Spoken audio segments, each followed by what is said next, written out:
ਵੀਰੋ ਆ ਕਮਾਦ ਵੇਖੋ ਨਾ, ਸਾਰਾ ਡਿੱਗਿਆ ਪਿਆ। ਦਵਾੜ ਆਪਣਾ ਇੱਥੇ ਡਿੱਗਿਆ ਪਿਆ, 4-5 ਕਿੱਲੇ ਇੱਧਰਲੀ ਸਾਈਡ ਤੇ ਉਹ ਵੀ ਸਾਰਾ ਡਿੱਗਿਆ ਪਿਆ। ਡਿੱਗਿਆ ਵੀ ਕਿਸੇ ਰੁੱਖ ਨੂੰ ਨਹੀਂ ਹੈਗਾ, ਮੂੰਹ ਸਿੱਧਾ ਹੋ ਗਿਆ ਨਾ, ਜਿੱਧਰ ਨੂੰ ਥਾਂ ਲੱਭੀ ਉੱਧਰ ਨੂੰ ਡਿੱਗਿਆ ਪਿਆ। ਹਾਲੇ ਅੱਸੂ ਦੇ ਵਿੱਚ ਟਾਂਡੇ ਭੰਨ ਆਉਣਾ ਤੇ ਅੱਲਾ ਪਾਕ ਖੈਰ ਕਰੇ, ਉਹਨੇ ਪਤਾ ਨਹੀਂ ਕੀ ਕਰਨਾ, ਰੱਬ ਸੋਹਣਾ ਬਚਾਈ ਰੱਖੇ। ਇੱਥੇ ਖੇਤ ਫਿਰਦੇ ਆ, ਮੇਰੇ ਦਿਮਾਗ ਦੇ ਵਿੱਚ ਗੱਲ ਆਈ ਕਿ ਦੁਨੀਆ ਦਾ ਕੋਈ ਵੀ ਵੱਡਾ ਬਿਜ਼ਨਸਮੈਨ ਆ ਜਾਂ ਕੋਈ ਵੀ ਕੰਪਨੀ ਆ, ਕੋਈ ਵੀ ਕਾਰੋਬਾਰ ਹੈ ਨਾ, ਉਹਦੀ ਇੰਸ਼ੋਰੈਂਸ ਹੁੰਦੀ ਆ, ਤੇ ਸਾਡੀ ਕਿਸਾਨਾਂ ਦੀ ਕੋਈ ਇੰਸ਼ੋਰੈਂਸ ਨਹੀਂ ਹੁੰਦੀ। ਤੇ ਸਾਡੇ ਤੋਂ ਵੱਡਾ ਅਮੀਰ ਬੰਦਾ ਕੋਈ ਨਹੀਂ ਗਾ। ਮੈਂ ਕਹੂੰਗਾ ਦੁਨੀਆ ਦਾ ਸਭ ਤੋਂ ਅਮੀਰ ਬੰਦਾ ਜਿਹੜਾ ਉਹ ਕਿਸਾਨ ਹੁੰਦਾ, ਕਿਉਂਕਿ ਆਪਣੀ ਲੱਖਾਂ ਕਰੋੜਾਂ ਰੁਪਈਆਂ ਦੀ ਫਸਲ ਜਿਹੜੀ ਆ, ਵੇਖੋ ਨਾ, ਮੂੰਜੀਆਂ, ਕਮਾਦ, ਉਸ ਤੋਂ ਬਾਅਦ ਮਕਈਆਂ, ਤਿਲ, ਆ ਤਲਕੇ ਖੜੇ ਆ, ਛੱਡ ਕੇ ਰੱਬ ਦੇ ਆਸਰੇ ਤੇ ਇਹੀ ਗੱਲ ਕਰਦਾ ਕਿ ਕੋਈ ਨਹੀਂ, ਅੱਲਾ ਵਾਰਿਸ ਹੈ, ਤਾਂ ਘਰ ਚਲਾ ਜਾਂਦਾ ਸ਼ਾਮ ਨੂੰ। ਕੋਈ ਵੀ ਬੰਦਾ ਜਿਹਨੇ ਸਟਾਕ ਐਕਸਚੇਂਜ 'ਚ ਪੈਸਾ ਲਾਇਆ, ਜਾਂ ਕੋਈ ਆੜ੍ਹਤੀ ਆ, ਜਾਂ ਕੋਈ ਜਿਣਸ ਖਰੀਦਣ ਵਾਲਾ ਕੋਈ ਵੀ ਆ, ਉਹਨੂੰ ਆਪਣੇ ਮਾਲ ਦੀ ਫਿਕਰ ਹੁੰਦੀ ਆ। ਜਿਹਨੇ ਪੈਸਾ ਲਾਇਆ ਉਹਨੂੰ ਇਹ ਹੁੰਦਾ ਕਿ ਯਾਰ ਮਾਰਕੀਟ ਨਾ ਡਿੱਗ ਜਾਵੇ, ਮੈਨੂੰ ਘਾਟਾ ਪੈ ਜਾਣਾ। ਜਿਹਨੇ ਜਿਣਸ ਖਰੀਦੀ ਆ ਉਹ ਕਹਿੰਦਾ ਮੇਰਾ ਮਾਲ ਬਾਹਰ ਪਿਆ, ਯਾਰ ਮੀਂਹ ਕਣੀ ਨਾ ਆ ਜਾ, ਹੈ ਨਾ, ਮਾਲ ਅੰਦਰ ਕਰ ਦਿਓ। ਤਾਂ ਇਹ ਵੇਖੋ ਨਾ, ਕਰੋੜਾਂ ਰੁਪਈਆਂ ਦੀ ਫਸਲ ਜਿਹੜੀ ਆ, ਉਹ ਰੱਬ ਦੇ ਆਸਰੇ ਤੇ ਇੱਦਾਂ ਹੀ ਕਿਸਾਨ ਛੱਡ ਕੇ ਤੇ ਆਪਣੇ ਘਰ ਚਲਾ ਜਾਂਦਾ।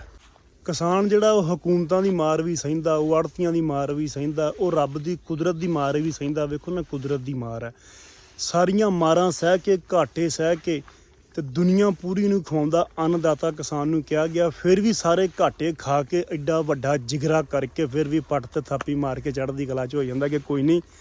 ਅਸੀਂ ਤੁਹਾਨੂੰ ਮੈਂ ਗੱਲ ਸੁਣਾਉਣਾ, ਅਸੀਂ ਗਏ ਮਿੰਚਨਾਬਾਦ, ਉੱਥੇ ਹੜ੍ਹ ਆਏ ਹੋਏ ਆ, ਹੈਡ ਸਲਮਾਨ ਕੀ, ਹੈ ਨਾ, ਤੇ ਉੱਥੇ ਬੰਦਿਆਂ ਦੇ ਚਿਹਰੇ ਤੇ ਅਸੀਂ ਪਰੇਸ਼ਾਨੀ ਨਹੀਂ ਵੇਖੀ, ਟੈਨਸ਼ਨ ਨਹੀਂ ਵੇਖੀ। ਉਹ ਇੱਕ ਘਰ ਦਾ ਨਾ 200 ਕਿੱਲਾ ਮੂੰਜੀ ਦਾ ਜਿਹੜਾ ਨਾ ਪਾਣੀ ਦੇ ਵਿੱਚ ਰੁੜ ਗਿਆ, ਕਿਸੇ ਦਾ 100 ਕਿੱਲਾ, ਉਧਰ ਰਕਬੇ ਬਹੁਤ ਆ ਬੰਦਿਆਂ ਦੇ ਕੋਲ। ਤੇ ਅਸੀਂ ਇੱਕ ਡੇਰੇ ਤੇ ਬੈਠੇ, ਨੰਬਰਦਾਰ ਦਾ ਡੇਰਾ ਸੀ, 200 ਕਿੱਲਾ ਮੂੰਜੀ ਉਹਦੀ ਨਾ ਪਾਣੀ ਦੇ ਵਿੱਚ ਡੁੱਬ ਗਈ। ਤੇ ਉੱਥੇ ਇੱਕ ਮੁੰਡਾ ਗੱਲ ਕਰਦਾ ਪਿਆ ਸੀ, ਕਿਹਾ ਵੀ ਯਾਰ ਬੜਾ ਨੁਕਸਾਨ ਹੋ ਗਿਆ। ਕਹਿੰਦਾ ਕੋਈ ਨਹੀਂ, ਰੱਬ ਵਾਰਿਸ ਹੈ, ਪਿਆਲੀ ਠੰਡੀ ਹੋਊਗੀ, ਜਦੋਂ ਕਣਕ ਗੱਡਾਂਗੇ ਧੂੜਾ ਕੱਢਦੀ ਕਣਕ ਆਊਗੀ।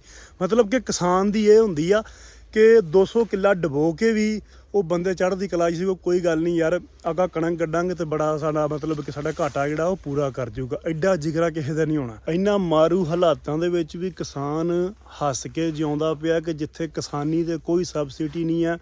ਖਾਦਾਂ ਸਪਰੇਹਾਂ ਬਹੁਤ ਮਹਿੰਗੀਆਂ, ਯੂਰੀਆ ਜਿਹੜੀ ਆ ਉਹ 4000 ਤੋਂ ਵੱਧ ਬਲੈਕ 'ਚ ਲੱਭਦੀ ਆ, DAP 10,000 ਤੋਂ ਵੱਧ ਬਲੈਕ 'ਚ ਲੱਭਦੀ ਆ। ਖਾਦ ਜਦੋਂ ਲੋੜ ਹੁੰਦੀ ਆ ਮਿਲਦੀ ਨਹੀਂ। ਟਿਊਬਲਾਂ ਤੇ ਬਿਜਲੀ ਦੇ ਬਿੱਲਾਂ ਤੇ ਕੋਈ ਰਿਲੀਫ ਨਹੀਂ ਆ ਕਿਸਾਨ ਨੂੰ। ਸੰਦ ਜਿਹੜੇ ਆ ਖੇਤੀ ਦੇ ਉਹ ਇੱਥੇ ਚਾਹੀਦੇ ਕੋਈ ਨਹੀਂ ਲੱਭਦੇ, ਟਰੈਕਟਰ ਕੋਈ ਚਾਹੀਦਾ ਇੱਥੇ ਸਾਡੇ ਬਣਦਾ ਨਹੀਂ। ਹਾਲਾਂਕਿ ਇਸ ਮੁਲਕ ਪਾਕਿਸਤਾਨ ਦਾ 70% ਜਿਹੜੀ ਮਾਸ਼ੀਅਤ ਆ ਉਹ ਖੇਤੀ ਦਿੰਦੀ ਆ, ਕਿਸਾਨ ਦਿੰਦਾ, ਅੰਨਦਾਤਾ ਆ ਕਿਸਾਨ। ਲੇਕਿਨ ਕਿਸਾਨ ਵਾਸਤੇ ਫਿਰ ਵੀ ਕੋਈ ਰਿਲੀਫ ਜਾਂ ਕੋਈ ਚੀਜ਼ ਨਹੀਂ ਹੈਗੀ। ਫਿਰ ਵੀ ਉਹ ਆਪਣਾ ਘਰ ਵੀ ਪਾਲਦਾ ਤੇ ਦੁਨੀਆ ਵੀ ਚਲਾਉਂਦਾ ਪਿਆ, ਕਿਉਂਕਿ ਇਹਨੂੰ ਅੰਨਦਾਤਾ ਕਿਹਾ ਗਿਆ ਕਿਸਾਨ ਨੂੰ। ਕਿਸਾਨ ਫਸਲ ਜਦੋਂ ਗੱਡਦਾ ਉਦੋਂ ਰੇਟ ਹੋਰ ਹੁੰਦਾ, ਜਦੋਂ ਕਿਸਾਨ ਫਸਲ ਚੁੱਕਦਾ ਉਦੋਂ ਰੇਟ ਹੋਰ ਹੁੰਦਾ। ਮਿਸਾਲ ਦੇ ਤੌਰ 'ਤੇ ਮੈਂ ਤੁਹਾਨੂੰ ਦੱਸਦਾ ਕਿ 3000 ਨੂੰ ਕਣਕ ਜੇ ਗੌਰਮੈਂਟ ਨੇ ਸਾਡੇ ਕੋਲ ਲਈ ਆ, ਤੇ ਹੁਣ ਉਸੇ ਕਣਕ ਦਾ ਆਟਾ ਸਾਨੂੰ 6000 ਨੂੰ ਮਿਲਦਾ। ਪਰ ਜਦੋਂ ਕਿਸੇ ਹਾਜੀ ਟਰੇਡ, ਕਿਸੇ ਮੱਕਾ ਟਰੇਡ, ਕਿਸੇ ਬਿਸਮਿਲ੍ਲਾ ਟਰੇਡ, ਨਾ ਵੇਖੋ ਕਿੱਡੇ ਸੋਹਣੇ ਰੱਖੇ ਹੋਏ ਨੇ ਆੜ੍ਹਤੀਆਂ ਨੇ, ਹੈ ਨਾ, ਜਦੋਂ ਇਹਨਾਂ ਦੇ ਬੋਰਿਆਂ 'ਚ ਪੈ ਜਾਂਦੀ ਹੈ ਤਾਂ ਪਤਾ ਨਹੀਂ ਕਿਹੜਾ ਉਹ ਬ੍ਰਾਂਡ ਹੀ ਬਣ ਜਾਂਦੀ ਹੈ। ਉਦੋਂ ਉਹ 1000 ਤੋਂ ਥੱਲੇ ਆਉਂਦੀ ਨਹੀਂ, 5-6000 ਤੋਂ ਉੱਤੇ ਹੀ ਕੰਮ ਚੱਲਦਾ। ਹੁਣ ਵੀ ਇਹੀ ਚੱਲਦਾ। ਪਰ ਸਾਡੇ ਪਿੰਡਾਂ ਤੋਂ ਸਾਡੇ ਕੋਲ ਤਾਂ ਐਵੇਂ ਖੋਹ ਕੇ ਲਾਈ ਜਾਂਦੀ, ਡਾਂਗਾ ਮਾਰ ਕੇ ਪੁਲਿਸ ਲੈ ਗਈ ਸੀ ਕਿ 20-25 ਮਣ ਤੋਂ ਵੱਧ ਕੋਈ ਕਿਸਾਨ ਘਰ ਕਣਕ ਨਹੀਂ ਰੱਖ ਸਕਦਾ। ਸੋ ਬੰਦੇ ਅਕਸਰ ਗੱਲਾਂ ਕਰਦੇ ਹੁੰਦੇ ਆ ਕੀ ਫ਼ਰਕ ਪੈਂਦਾ ਯਾਰ, ਜਿੱਥੇ ਖਾਦਾਂ ਸਪਰੇਵਾਂ ਜਾਂ ਡੀਜ਼ਲ ਇੰਨਾ ਮਹਿੰਗਾ ਹੋ ਗਿਆ, ਉੱਥੇ ਫਸਲਾਂ ਦੇ ਰੇਟ ਵੀ ਵੱਧ ਗਏ ਆ। ਤੇ ਜੇ ਫਸਲਾਂ ਦਾ ਰੇਟ ਵੱਧ ਗਿਆ ਤਾਂ ਉੱਧਰੋਂ ਵੀ ਤਾਂ ਉਹਨਾਂ ਤੁੰਨੀ ਖੜੇ ਆ ਨਾ। ਤੇ ਜਦੋਂ ਕਣਕ ਕੱਢਦੇ ਆ, ਕੋਈ ਵੀ ਫਸਲ ਕੱਢਦੇ ਆ, ਉਦੋਂ ਰੇਟ ਕੀ ਦਿੰਦੇ ਆ, ਕੁਛ ਵੀ ਨਹੀਂ। ਆ ਪਿਛਲੀ ਵਾਰੀ ਕਮਾਦ ਜਿਹੜੇ ਸੀਗੇ 12ਵੇਂ 'ਤੇ ਜਾ ਕੇ ਮਿੱਲਾਂ ਚਲਾਈਆਂ ਇਹਨਾਂ ਨੇ, 12ਵੇਂ ਦੇ ਵੀ ਕਿਤੇ ਐਂਡ 'ਤੇ ਜਾ ਕੇ, ਹੈ ਨਾ, ਦਸੰਬਰ ਕਿਤੇ ਮੁੱਕਣ 'ਤੇ ਆਇਆ ਤਾਂ ਉਦੋਂ ਕਿਤੇ ਮਿੱਲਾਂ ਚਲਾਈਆਂ ਲੋਕਾਂ ਦੇ ਖੜੇ ਕਮਾਦ। ਮੈਂ ਤੁਹਾਨੂੰ ਹੁਣ ਕਮਾਦ ਦਿਖਾਇਆ ਨਾ, ਜੇ ਮਿੱਲਾਂ ਟਾਈਮ ਨਾਲ ਨਾ ਚਲੀਆਂ ਤੇ ਇਹ ਕਮਾਦ ਦਾ ਬੇੜਾ ਗਰਕ ਹੋ ਜਾਊਗਾ। ਇਹਨੂੰ ਚੂਹੇ ਪੈ ਜਾਣੇ ਆ, ਵੈਸੇ ਸੁੱਕਣ ਲੱਗ ਪੈਣਾ ਹੈ ਨਾ, ਤੇ ਇਹਨੂੰ ਦਵਾਈਆਂ ਹੁਣ ਹੋਰ ਪਾਉਣੀਆਂ ਪੈਣੀਆਂ ਨੇ। ਇਹਨਾਂ ਨੇ ਮਿੱਲਾਂ ਹੀ ਨਹੀਂ ਚਲਾਈਆਂ ਕਿਉਂਕਿ ਇਹਨਾਂ ਕੋਲ ਬਲੈਕ ਦੀ ਚੀਨੀ ਪਈ ਸੀ ਆਪਣੀ, ਪਿਛਲੇ ਸਾਲ ਦੀ ਇਹਨਾਂ ਸਾਂਭੀ ਹੋਈ ਸੀ। ਉਹ ਚੀਨੀ ਕੱਢਣ ਵਾਸਤੇ ਇਹਨਾਂ ਨੇ ਮਿੱਲਾਂ ਹੀ ਨਹੀਂ ਚਲਾਈਆਂ ਕਿਉਂਕਿ ਇਹਨਾਂ ਦੇ ਹੱਥ ਦੇ ਵਿੱਚ ਮੁਲਕ ਆ ਜਿਹੜਾ ਮਾਫੀਆ, ਉੱਥੇ ਸ਼ੂਗਰ ਮਾਫੀਆ ਬੈਠਾ ਹੋਇਆ। ਤੇ ਇਸ ਵਾਰੀ ਵੀ ਸ਼ਾਇਦ ਇਹੀ ਕਰਨ, ਰੱਬ ਸੁਣਾ ਇਹਨਾਂ ਨੂੰ ਮੱਤ ਦੇਵੇ ਕਿ ਟਾਈਮ ਨਾਲ ਮਿੱਲਾਂ ਚਲਾਉਣ। ਲੋਕਾਂ ਦਾ ਬਹੁਤ ਨੁਕਸਾਨ ਹੋਣ ਡਿਆ, ਕਮਾਦ ਡਿੱਗਿਆ ਜਿਹਦੇ ਨਾਲ।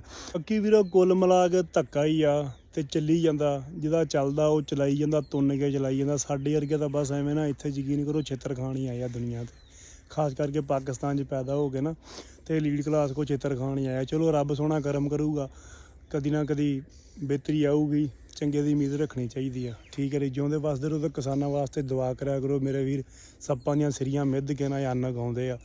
ਤੇ ਜਿਨ੍ਹਾਂ ਦਾ ਥੋੜ੍ਹੀ ਪੀਜ਼ੇ ਤੇ ਬਰਗਰ ਤੇ ਸਾਰਾ ਕੁਝ ਤੁਸੀਂ ਖਾਂਦੇ ਹੋ ਨਾ, ਹਰ ਚੀਜ਼ ਕਣਕ ਤੋਂ ਬਣਦੀ ਆ, ਆਟੇ ਤੋਂ ਬਣਦੀ ਆ, ਮਕਈ ਤੋਂ ਬਣਦੀ ਆ। ਠੀਕ ਹੈ, ਇਹਦੇ ਤੋਂ ਖੰਡ ਵੀ ਬਣਦੀ ਆ, ਚੌਲ ਵੀ ਆ। ਠੀਕ ਆ, ਤੇ ਸਾਰਾ ਕੁਝ ਕਿਸਾਨ ਉਗਾਉਂਦਾ।